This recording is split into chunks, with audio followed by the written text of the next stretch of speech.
Hi everybody, welcome back. Dr. Nikki here to answer all of your questions about pee, poop, and sex. This is a follow-up video after the last email from Kristen about prolapse. If you need it, go back and watch that video if you don't know what a prolapse is, because I explain it there. But I thought that it would be helpful to come up with the top 5 things that you can do if you have a prolapse that will help ease that discomfort. It is important to note that it won't completely get rid of a prolapse, okay? According to most doctors, the only thing that will actually completely get rid of a prolapse is surgery. But if you don't want surgery, or you're trying to avoid it, or you're not a candidate for surgery, here are 5 things that you can do starting today to help alleviate the discomfort of your prolapse. Number 1. Pay attention to your posture. Like I said in the first video, most of us sit in a slouched position. And what that does is it puts more pressure on the back side of your pelvis, increasing the pressure in the bowl that is your pelvis.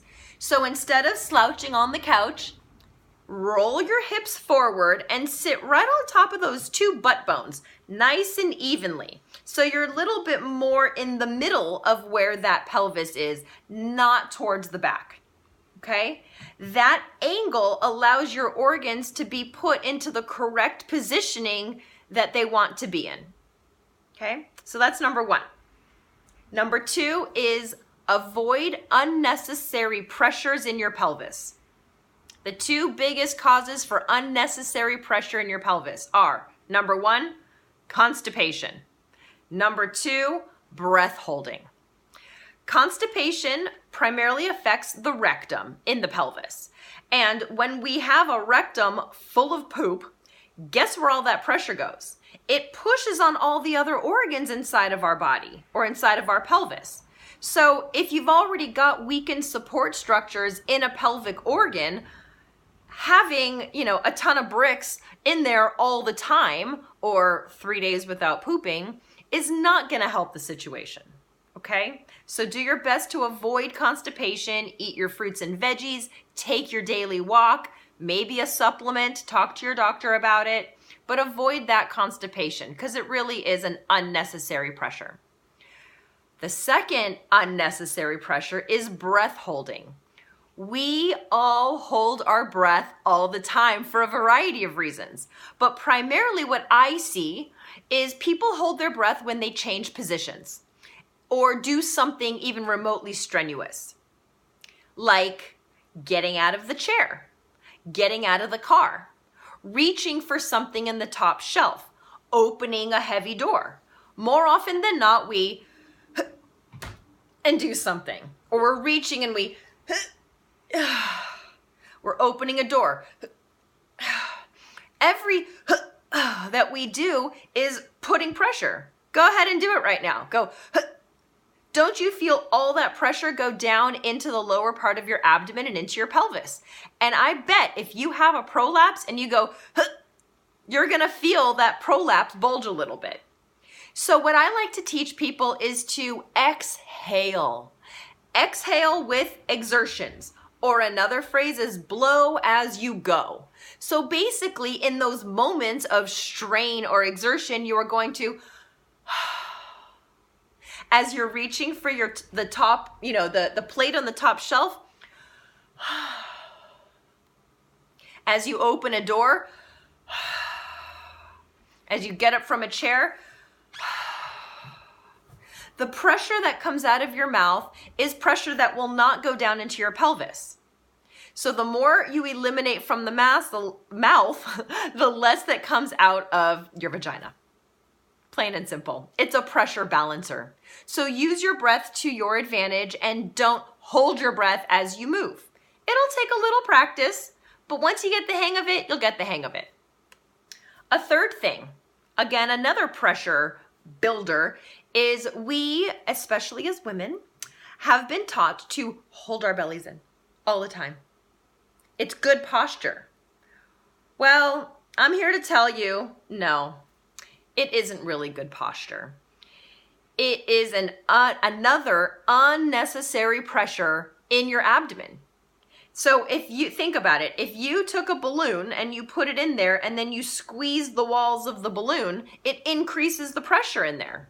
Well, all of your intestines and other abdominal organs are living behind your abdomen. And your pelvis, the front wall of it, is partly your lower abdomen as well. So if we're sucking in, we're decreasing the amount of pressure. We're decreasing the amount of space, increasing the amount of pressure, and adding to that force of gravity. So it's going to worsen the prolapse the more pressure we have in there. So ladies, let me tell you, you are allowed to let your belly go. Let it go.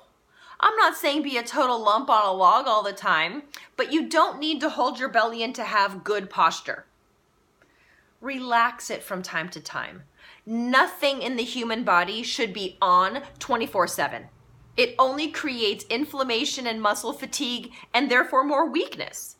So suck it in for a picture. Suck it in if you're wearing a nice dress at a wedding or something. But when you're sitting in the car at a red light, let it go. When you're eating dinner, let it go. Find that balance.